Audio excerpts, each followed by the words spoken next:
You are looking at Julian's pronunciation guide, where we look at how to pronounce better some of the most mispronounced words in the world, like this other curious word. But how do you say what you're looking for today? Let's learn once and for all how to pronounce these words correctly. There are two slightly different pronunciations, which is probably why you're wondering how to pronounce it, which one is correct. If you want to learn more correct pronunciations, stay tuned, I've got more videos for you at the end of this one. Two different ways: beloved, beloved,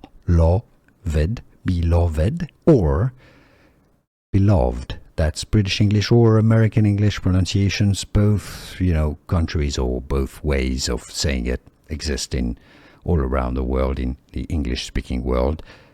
Beloved, beloved with a ved syllable. You've heard the difference, right? Beloved or beloved.